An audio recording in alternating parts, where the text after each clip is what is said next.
Os maiores especialistas em segurança cibernética da América Latina discutem hoje em São Paulo a vulnerabilidade da internet e dos celulares em todo o mundo. Em pauta, os riscos de ataques, invasões e sequestro de dados que pessoas físicas e empresas vêm sofrendo. A repórter Isabela Leite acompanha esse encontro aqui em São Paulo e conversa com a gente ao vivo. Bom dia para você, Isabela. Em todo o mundo, para a gente ter uma ideia, o número de sequestro de dados passou de 1.300.000 só no primeiro trimestre. É muita coisa, Isa. Oi, Aline, bom dia para você, bom dia a todos. É muita coisa e atinge muita gente também, não são só as grandes empresas que acabam sendo vítimas, desses sequestros de dados. Agora há pouco eu estava acompanhando uma palestra do chefe da Interpol aqui no Brasil, o delegado Valdeci Urquiza, e ele elencou uma série de fatores de casos que ocorreram recentemente. Por exemplo, um hospital em Hollywood, nos Estados Unidos, que acabou sendo vítima desse sequestro de dados e acabou pagando um resgate de $17 mil para conseguir recuperar os dados que tinham sido sequestrados de prontuários médicos, dados de pacientes, dados da equipe médica. Então, para ter uma ideia da dimensão que essa insegurança cibernética pode ter de efeitos. Para a gente falar um pouco mais sobre esse assunto, eu estou aqui com o Renato Opsi-Blum. Ele é presidente do Conselho de Direito Digital da FEComércio, também professor de Direito Digital do INSPER. Renato, obrigado por estar aqui com a gente ao vivo. A gente fala aí, você estava até falando um pouquinho antes que hoje a gente pode falar de insegurança na internet, mas a gente não tem como fugir disso, tem que acessar a internet. A cada dia que passa, a tecnologia avança com muita velocidade. E essa velocidade acaba dificultando a sociedade perceber os riscos. O que nós podemos fazer para evitar? E aqui vão algumas dicas rápidas. Sempre atualizar os sistemas, os nossos dispositivos, smartphones, tablets, computadores.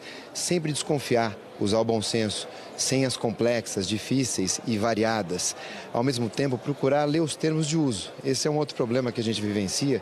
Nós estamos usando aplicações, serviços, sem saber quais são os riscos e como usar esses serviços. Ficou em algumas dicas para que a gente possa ter um pouquinho mais de segurança da informação e proteger melhor os nossos dados. As empresas acabam também sendo vítimas desse tipo de crime na internet. Como é que as empresas estão se blindando nesse sentido para conseguir evitar que até informações de meios corporativos acabem vazando e comprometendo toda a questão financeira dessa empresa? A cada ano que passa, a situação se complica um pouquinho mais. Nós temos hoje uma mistura do trabalho corporativo com o trabalho pessoal. Então é comum nós usarmos os nossos dispositivos acessando as plataformas corporativas. Fica difícil dissociar isso. De um lado, a tecnologia vai ajudar, atualizando programas, trazendo mais segurança. Mas, de outro lado, o ponto frágil está no comportamento. Nós temos que permanentemente estar treinados, procurar saber o que eu posso fazer, o que eu não posso, quais são os riscos e ter aquela consciência de que aquilo que eu estou colocando, postando, escrevendo, pode vazar mais cedo ou mais tarde. As empresas estão preocupadas, procuram minimizar esses riscos a partir da adoção de políticas de treinamento. Porém, fica complicado quando a tecnologia avança mais rápido do que a nossa percepção. Agora a gente tem uma pergunta do estúdio. Isa, queria saber do Renato. Renato, aqui é a Aline falando de São Paulo. Eu queria te perguntar da relação internet-celular. As pessoas estão usando o celular cada vez mais e computador, mesmo notebook, cada vez menos. E eu tenho a sensação, acho que é de muita gente também, que o celular é ainda mais vulnerável que o computador, que ainda tem aquele sistema de segurança, antivírus. No celular, eu, pelo menos, nunca instalei antivírus no meu celular, por exemplo. O celular, ele é mais vulnerável mesmo ou isso é só uma sensação? E que tipo de cuidado a gente teria que ter a mais com o celular? Tecnicamente, o celular não é tão vulnerável. A parte frágil está no nosso deslocamento. Então, o celular, por natureza, ele é móvel. O celular, por natureza, ele acaba tendo uma série de funções, uma série de aplicações. Nós fazemos aí uma série de ações nos celulares que nós não fazemos nos computadores, nos desktops. Então, imagine, nós temos aí a mobilidade, estamos em todos os lugares com os nossos dispositivos e fazendo muitas coisas ao mesmo tempo. Isso traz uma vulnerabilidade, isso está ligado diretamente ao comportamento. Conversávamos aqui antes, inclusive, muitas vezes nós esquecemos sequer de saber quem é que está à nossa volta. Estamos aí digitando informações sigilosas e tem alguém do nosso lado bisbilhotando, olhando no canto do olho.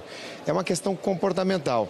É claro que, e aí vai uma dica até interessante, se nós verificarmos nas configurações, e qualquer celular tem isso, configurações privacidade, nós identificaremos uma quantidade imensa de autorizações que nós damos, autorizações de aplicativos que vão acessar questões relacionadas à nossa privacidade, como, por exemplo, a câmera, o microfone, o que nós estamos digitando, o nosso calendário e daí por diante.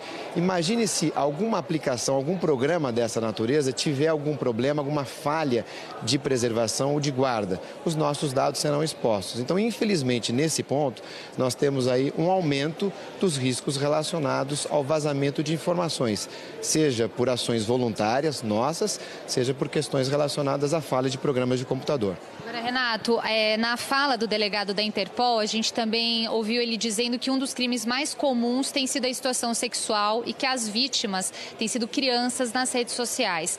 Como é que os pais podem se organizar, se prevenir para evitar esse tipo de exposição das crianças que estão acessando cada vez mais a internet pelo celular, pelo tablet ou até por Smart TVs? Aí não tem jeito, é educação digital. Mas a questão que a gente coloca aí, os pais estão sendo educados digitalmente, muitas vezes os pais sabem menos que os filhos. Hoje nós temos aí uma dicotomia. De um lado, os filhos usando aplicações que os pais não usam e, por outro lado, os pais fazendo a mesma coisa. Então, os pais usam e-mails, os filhos usam Snapchat, WhatsApp, etc. Então, nós precisamos ter uma educação digital plena, pais junto com filhos. Como isso não acontece hoje, só tem um jeito. A lei tem que vir com força e obrigar escolas, faculdades, instituições a implementarem essas disciplinas.